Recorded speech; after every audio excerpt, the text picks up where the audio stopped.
పెళ్ళైనా పండగైనా వేడుక ఏదైనా పట్టుచీరల ప్రత్యేక వేదిక వారాహి సిల్క్స్. డ్రగ్స్ కేసులో టీడీపీ ఎంపీ పుట్టా మహేష్ దొరికిపోవటం దేశవ్యాప్తంగా చర్చ నడుస్తోంది. ఒక ప్రజాప్రతినిధి అయ్యుండి డ్రగ్స్ తీసుకుంటూ దొరకటం సెన్సేషన్ అవుతోంది. మత్తు పదార్థాలు తీసుకున్నట్టు పక్కా ఆధారాలు ఉన్నాయి. బ్లడ్ టెస్ట్లోనూ అడ్డంగా దొరికిపోయాడు. కానీ కేసు నమోదైన 24 గంటల్లోనే ఎలా బయటకు వచ్చేశారు? వీకెండ్ రోజున స్టేషన్ బెయిల్పై ఎంపీ పుట్టా మహేష్ రిలీజ్ అయ్యాడు.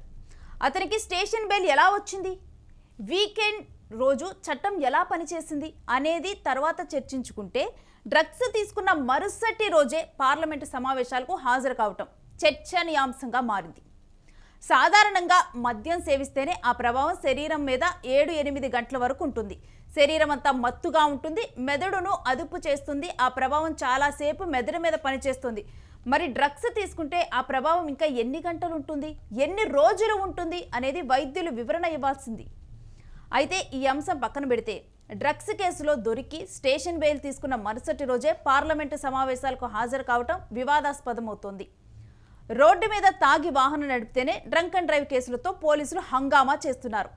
మరి ఓ ఎంపీ, అది కూడా డ్రగ్స్ తీసుకొని దొరికిన వ్యక్తిని పార్లమెంటులోకి ఎలా రానిచ్చారు? అతనికి పార్లమెంట్ ఎంట్రీ సమయంలో ఏమైనా టెస్టులు చేశారా? ఏమైనా రిపోర్ట్లు వచ్చాయా? మరి ఆయన డ్రగ్స్ తీసుకుంటున్నట్లు పార్లమెంటు సిబ్బందికి తెలియదా?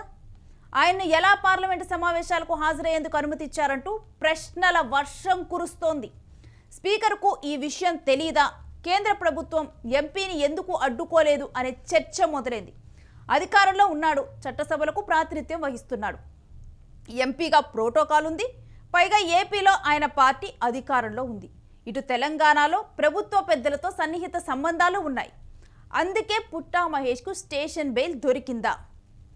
డ్రగ్స్ కేసులో అరెస్ట్ అయిన 24 గంటల్లోపే దర్జాగా బయటకు వచ్చేశారు.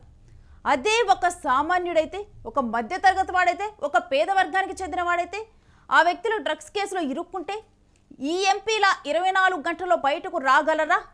ఎన్ని కేసులు, ఎన్ని టెన్షన్లు, ఎంతమంది కాళ్ళు పట్టుకోవాలి ఆ సామాన్యులు? ఓ 10 రోజులు గడిస్తే గాని సదరు డ్రగ్స్ తీసుకున్న వ్యక్తికి బెయిల్ దక్కదు. కానీ ఇక్కడ ఎంపీ విషయంలో అధికారం దర్జాగా పనిచేసింది. వైట్ కాలర్ నేతకు రాయల్ ఎగ్జిట్ లభించింది. సీనియర్ జర్నలిస్ట్ రాజ్దీప్ సర్దేశాయ్ కూడా ఇవే ప్రశ్నలు సంధిస్తూ ఉన్నారు. వ్యవస్థలోని లోపాలను ప్రశ్నిస్తూ కేంద్ర రాష్ట్ర ప్రభుత్వాల్ని టార్గెట్గా చేసుకుంటూ సోషల్ మీడియాలో నిప్పులు చెరుగుతున్నారు. డ్రగ్స్ కేసులో ఇరుక్కున్న ఎంపీ ఒక్క రోజులోనే, అది కూడా వీకెండ్ రోజున బెయిలుపై విడుదలవటం, తర్వాత రోజు పార్లమెంటుకు అటెండ్ అవ్వటం పలు అనుమానాలను వ్యక్తం చేస్తూ ఉన్నారు. ఇలా ఒక సామాన్యుడికి జరుగుతుందా అని సూటిగా ప్రశ్నిస్తున్నారు. డ్రగ్స్ తీసుకుంటే అలాగే వదిలేస్తారా? డ్రగ్స్ నివారణకు కేంద్ర రాష్ట్ర ప్రభుత్వాలు తీసుకుంటున్న చర్యలు ఇవేనా అంటూ ప్రశ్నిస్తున్నారు. కేంద్ర ప్రభుత్వం ఏం చేస్తోంది అని అడుగుతున్నారు. ప్రజాస్వామ్యంలో అందరూ ఒకటి కాదా? అధికారులు, రాజకీయ నాయకులకు ఒక చట్టం, సామాన్య జనాలకి మరో చట్టమా అంటూ మండిపడుతూ ఉన్నారు. ఇక పుట్టా మహేష్ పార్లమెంటుకు ఎందుకు వచ్చారు? తనపై నమోదైన కేసు నుంచి కేంద్ర స్థాయిలో చక్రం తిప్పి తప్పించుకోవాలని ప్రయత్నాలు చేస్తున్నారా? ఎంపీగా తన పలుకుబడిని ఉపయోగించుకోబోతున్నారా? ఎన్డీఏ కూటమిలో ఉండటంతో ఆయనకు సపోర్టు లభించబోతుందా? ఇవే ప్రశ్నలు తలెత్తుతున్నాయి. దీని మీద పలు అనుమానాలు వ్యక్తమవుతున్నాయి. ఈ ప్రశ్నలకు మీరేమంటారు అనేది కూడా, మీ సమాధానం కూడా దీనికి జోడించండి. ఇక జనం కూడా ఎంపీ తీరు మీద అసహనాన్ని వ్యక్తం చేస్తున్నారు. ఇలాంటి నేతలా తమను పరిపాలించేదంటూ నిప్పులు చెరుగుతున్నారు. యువతకు, భావితరాలకు ఎలాంటి సందేశం ఇస్తున్నారు? డ్రగ్స్ తీసుకోవాలని, పార్టీలు చేసుకోవాలని ఇండికేషన్ ఇస్తున్నారా అంటూ మండిపడుతూ ఉన్నారు.